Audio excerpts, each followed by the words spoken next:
다 함께 기도하심으로 2021년 2월 23일 새벽 기도회를 시작하겠습니다. 하나님 아버지, 아침의 시작을 새벽 기도회를 통하여 하나님을 찬양하고 예비된 하나님의 말씀을 들으며 기도의 자리를 통해 하나님의 뜻을 구함으로 분별할 수 있도록 하여 주셔서 감사합니다. 이 시간 우리가 예배할 때 마음과 정성과 힘을 다해 예배할 수 있는 시간 되게 하여 주시옵소서. 오늘 하루도 세상 가운데 살아갈 때 우리의 갈 길을 보여주시고 우리의 삶을 인도하여 주시옵소서. 이 시간을 주님께 온전히 의탁하며 예수님의 이름으로 기도합니다. 아멘. 다 같이 찬송가 64장 기뻐하며 경배하세, 통일 찬송가 13장 함께 찬송하시겠습니다.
이 시간 하나님께서 우리에게 주시는 말씀은 시편 45편 1절에서 17절까지의 말씀입니다. 내 마음이 좋은 말로 왕을 위하여 지은 것을 말하리니 내 혀는 글솜씨가 뛰어난 서기관의 붓끝과 같도다. 왕은 사람들보다 아름다워 은혜를 입술에 머금으니 그러므로 하나님이 왕에게 영원히 복을 주시도다. 용사여, 칼을 허리에 차고 왕의 영화와 위엄을 입으소서. 왕은 진리와 온유와 공의를 위하여 왕의 위엄을 세우시고 병거에 오르소서. 왕의 오른손이 왕에게 놀라운 일을 가르치리이다. 왕의 화살은 날카로워 왕의 원수의 염통을 뚫으니 만민이 왕의 앞에 엎드러지는도다. 하나님이여, 주의 보좌는 영원하며 주의 나라의 규는 공평한 규이니이다. 왕은 정의를 사랑하고 악을 미워하시니 그러므로 하나님, 곧 왕의 하나님이 즐거움의 기름을 왕에게 부어 왕의 동료보다 뛰어나게 하셨나이다. 왕의 모든 옷은 모략과 침향과 육개의 향기가 있으며 상하궁에서 나오는 현악은 왕을 즐겁게 하도다. 왕이 가까이 하는 여인들 중에는 왕들의 딸이 있으며 왕후는 오빌의 금으로 꾸미고 왕의 오른쪽에 서도다. 딸이여, 듣고 보고 귀를 기울일지어다. 내 백성과 내 아버지의 집을 잊어버릴지어다. 그리하면 왕이 내 아름다움을 사모하실지라. 그는 내 주인이시니 너는 그를 경배할지어다. 두로의 딸은 예물을 드리고 백성 중 부한 자도 내 얼굴 보기를 원하리로다. 왕의 딸은 궁중에서 모든 영화를 누리니 그의 옷은 금으로 수놓았도다. 수놓은 옷을 입은 그는 왕께로 인도함을 받으며 시종하는 친구 처녀들도 왕께로 이끌려갈 것이라. 그들은 기쁨과 즐거움으로 인도함을 받고 왕궁에 들어가리로다. 왕의 아들들은 왕의 조상들을 계승할 것이라. 왕이 그들로 온 세계의 군왕을 삼으리로다. 내가 왕의 이름을 만세에 기억하게 하리니 그러므로 만민이 왕을 영원히 찬송하리로다.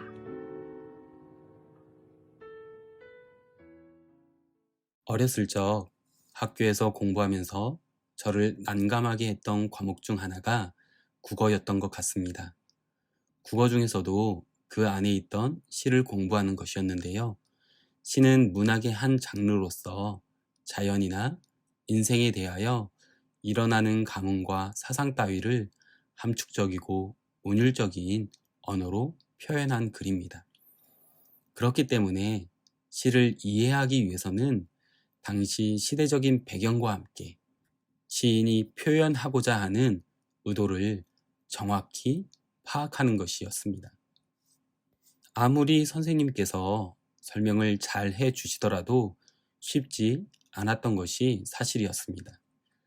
새해가 시작되면서 누가복음의 말씀을 묵상했는데요. 오늘부터 잠시 시편의 말씀을 묵상하는 시간을 갖습니다. 절기의 흐름상 곧 누가복음의 말씀을 묵상하게 되기 전까지 시편의 말씀을 묵상하게 되는데요. 우리에게 주시는 은혜를 함께 나누길 소망합니다. 본문 시편 45편은 성경학자들에 의하면 제왕시라고 알려져 있습니다. 더욱이 시편에서 인간을 찬양하는 시로는 이 노래가 유일합니다. 결국 왕의 결혼을 축하하기 위해서 지은 시라는 뜻인데요. 문자적인 의미만을 고려한다면 이 시편은 분명히 이스라엘 왕의 결혼을 축하하는 시입니다. 그런데 고고학자들은 이와 같은 시가 단지 이스라엘의 전유물이 아니라고 합니다. 이와 유사한 시들이 람세스 2세의 결혼 기념비와 같이 고대 근동 지방의 유물에서 간혹 발견되기 때문이었습니다. 그럼에도 많은 성경학자들이 공통적으로 의견을 모은 것은 시편 45편이 왕을 위하여 지은 제왕시이지만 그 내용은 메시아를 나타내고 있는 메시아시라고 보아야 한다고 이야기합니다. 이렇듯 본문 45편을 통해 이스라엘 왕을 위해서 지은 시처럼 보이지만 그 안에 숨겨진 저자의 의도를 우리는 잘 확인해야 하는 것입니다. 그렇다면 오늘 본문 시편 45편의 기자는 우리에게 무엇을 말씀하고 있고 또한 도전하고 있습니까? 첫 번째, 하나님이 보이시는 영광에 참여해야 합니다. 본문 45편의 표제는 고라 자손의 마스길, 사랑의 노래, 인도자를 따라 소사님에게 맞춘 것이라고 기록되어져 있습니다. 고라는 누구입니까? 민수기 16장 말씀을 보면 고라는 다단과 아비람, 그리고 온과 회중 대표 250명과 함께 광야에서 지도자 모세를 대적하다 죽임을 당했습니다. 그때 하나님은 고라의 세 아들은 살려주셨습니다. 이후 그 자손이 성전 문지기와 요리사, 그리고 노래하는 자가 돼서 하나님의 위엄과 공평과 은혜와 강한 힘을 노래하는 모습을 역대상을 통해서 우리는 확인할 수 있습니다. 이것은 그들이 어떤 수치와 고난을 당했을지라도 불평하지 않고 악을 징벌하려고 용사가 되신 하나님의 위엄과 거룩을 찬송하며 함께한 것입니다. 시편 기자는 왕이신 메시아, 예수님을 어떻게 표현하고 있습니까? 2절 말씀입니다. 왕은 사람들보다 아름다워 은혜를 입술에 머금으니 그러므로 하나님이 왕에게 영원히 복을 주시도다. 왕은 사람들보다 아름답다고 하는 것은 실제로 용모가 더 뛰어나고 빼어나서 아름다움으로 그 누군가와 비교하고 있는 것은 아닙니다. 원어적 의미로는 사람들보다 아름답다는 것은 최고의 선을 가졌다는 것입니다. 최고의 선을 가졌다는 것은 다시 말해서 최고의 존귀함과 최고의 가치를 가진 자를 의미합니다. 결국 왕은 하나님으로부터 최고의 가치와 존귀함을 얻은 자라는 뜻이 되는 것으로 메시아를 나타내고 있습니다. 그런 왕에게 영원히 복을 주심을 말합니다. 시편 기자는 계속해서 왕의 아름다움을 묘사한 후 왕이 가진 영화와 위엄을 찬양하며 칼이라는 단어를 사용합니다. 여기에서 칼은 하나님이 주신 권세를 상징하는 것으로 진리와 온유와 공의를 위한 것입니다. 계속해서 7절까지의 말씀을 통해 왕의 영화와 위엄을 찬양하는 모습을 볼 수 있습니다. 어찌 보면 고라 자손에게는 그 모든 것이 수치이고 부끄러움일 수 있습니다. 왜냐하면 하나님 앞에 죄를 범함으로 자신들의 선조였던 고라가 심판을 받았기 때문입니다. 하지만 그들이 이제는 하나님이 보이시는 영광에 참여하고 하나님을 노래하는 자들이 되었습니다. 우리 역시 마찬가지입니다. 우리 인생에는 수치와 부끄러움으로 인해서 모든 것이 끝난 것처럼 앞이 보이지 않는 고난이 우리를 가로막을 수도 있습니다. 더욱이 개신교가, 교회가 지탄받고 있는 이 시간이 우리에게 수치와 부끄러움이지 않습니까? 그럼에도 이때 우리는 믿는 자의 본을 보여야 하는 것입니다. 그로 인해서 하나님께서 보이시는 영광에 참여해야 하는 것임을 잊지 않고 살아가는 성도님들 되시기를 소망하며 기도합니다. 두 번째, 오늘 본문 시편 45편의 기자는 우리에게 무엇을 말씀하며 도전하고 있습니까? 그리스도의 합당한 신부가 되어야 합니다.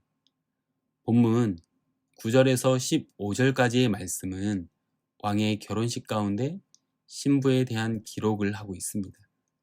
서두에 말씀드린 대로 본문은 왕의 결혼식을 축하하는 시입니다. 그럼에도 성경학자들은 메시아시라고 하는데요. 이것은 구속사적인 관점에서 신랑 되신 예수 그리스도, 그리스도의 신부인 하나님 백성과의 연합을 의미합니다. 9절 말씀입니다. 왕이 가까이 하는 여인들 중에는 왕들의 딸이 있으며 왕후는 오빌의 금으로 꾸미고 왕의 오른쪽에 서도다. 왕후가 왕의 오른쪽에 있다 라고 표현을 합니다.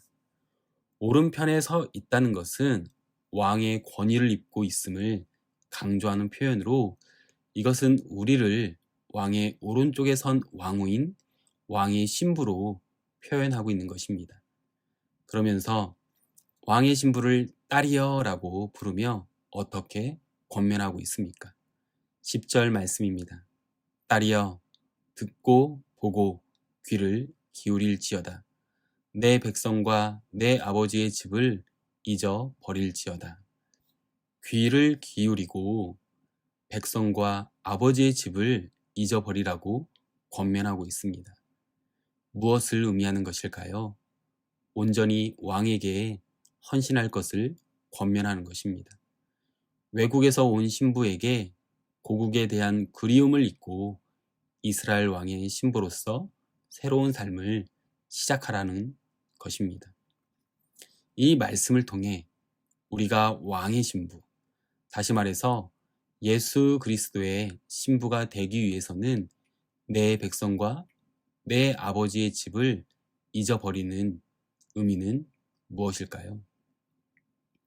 내가 스스로 주인이 되어 살던 나의 세상적인 가치관을 버려야 하는 것입니다. 그리고 자신의 소유와 더불어서 사랑이라는 명분으로 집착하던 가족까지도 내려놓아야 한다는 것입니다. 사랑하는 성도님들, 그리스도의 신부가 되기 위해서 내 백성과 내 아버지의 집을 잊어버리라 권면에 순종하고 계십니까? 솔직히 어렵지 않으십니까? 이것은요, 우리가 살아있는 동안 매일매일 싸워야 할 것입니다. 이 시편 기자의 권면에 우리가 순종할 수 있는 것은 한 가지 방법밖에 없습니다. 바로 하나님의 말씀을 듣고 묵상하며 그 말씀에 귀를 기울이는 것입니다. 또한 기도함으로 하나님의 뜻을 분별하기 위해 무던히 자리를 지켜야 하는 것입니다. 고린도후서 5장 17절 말씀입니다. 그런즉 누구든지 그리스도 안에 있으면 새로운 피조물이라. 이전 것은 지나갔으니 보라 새 것이 되었도다. 내가 스스로 할 수 있는 것이 아닙니다. 오로지 그리스도 안에 있으면 새로운 피조물, 새로운 존재라고 말씀하고 있습니다. 그것이 그리스도와 연합함으로 예수님을 주인으로 섬기며 살아가는 인생인 것입니다. 이런 삶이 그리스도의 신부로서의 합당한 삶이고 하나님을 경배하는 자의 삶인 것입니다. 더 나아가 이렇게 합당한 신부가 될 때 우리에게 비로소 신랑 되시는 그리스도와 함께 영화를 누리게 되는 것을 기억하며 살아가는 저와 성도님들 되시기를 소망하며 축복합니다. 마지막으로 오늘 본문 시편 45편의 기자는 우리에게 무엇을 말씀하며 도전하고 있습니까? 왕의 이름을 영원히 기억하고 찬송해야 합니다. 시편 기자가 본문 45편을 쓴 목적이 밝혀집니다. 본문 17절 말씀입니다. 내가 왕의 이름을 만세에 기억하게 하리니 그러므로 만민이 왕을 영원히 찬송하리로다. 시편 기자는 자신이 지은 이 노래를 통해서 왕의 명성이 영원히 기억되고 만민이 왕을 영원히 찬송하도록 하겠다라고 고백하고 있습니다. 고라 자손들은 조상의 죄를 생각할 때마다 저절로 겸손해질 수밖에 없었을 것입니다. 그래서 자신들에게 주의 성전에서 어떤 역할이 주어져도 그곳에서 함께 섬기며 있을 수 있다는 것만으로도 감사했던 것입니다. 왜냐하면 하나님을 왕으로 섬기지 않고 스스로 자기 인생의 왕이 되려 했던 조상으로 인해 고라 자손은 누구보다 왕이신 하나님의 영광을 기쁨으로 노래했기 때문입니다. 그리고 자신들과 자녀들, 그리고 후손들이 조상들이 범했던 죄를 다시금 반복하지 않기를 바랬던 것입니다. 그렇기에 왕의 이름, 하나님의 이름을 영원히 기억하고 찬송하겠다라고, 또한 그들에게도 그렇게 하겠다라고 하는 것입니다. 우리는 믿음의 선배들을 통해서 그들의 행적이 어떠했든 그 사건 가운데 교훈을 받고 지혜를 얻어야 합니다. 그리고 우리의 자녀들에게도, 믿음의 후배들에게도, 그리고 우리 교회 공동체가 하나님을 신앙하는 이들이 될 수 있도록 선포하며 헌신해야 합니다. 사랑하는 성도님들, 자녀들에게, 믿음의 후배들에게 오늘 시편 기자가 선포하고 있는 왕의 이름, 하나님의 이름을 영원히 기억하며 찬송할 수 있도록 선포하고 권면하는 인생 살아가는 저와 성도님들 되시기를 소망하며 주님의 이름으로 축복합니다. 기도하겠습니다. 하나님 아버지, 시편 45편의 말씀을 통해서 우리에게 왕의 결혼식, 그리스도의 신부로 우리를 부르시는 하나님을 보게 됩니다. 우리가 함께 예배하며 주님을 찬양할 때 하나님께서 보이시는 영광에 기쁨으로 참여하는 주의 자녀들이 되게 하여 주시옵소서. 그때 우리가 그리스도의 온전한, 합당한 신부가 되길 소원합니다.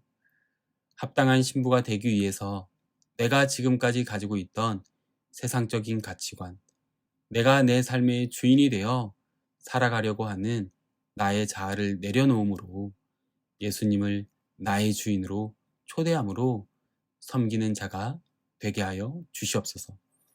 특별히 내가 사랑하는 물질, 명예, 권력, 더 나아가 가족으로 인해서 주님과의 관계를 무너뜨리며 살아가는 인생이 되는 것이 아니라 오직 주만 바라며 살아가는 인생 되게 하여 주시옵소서.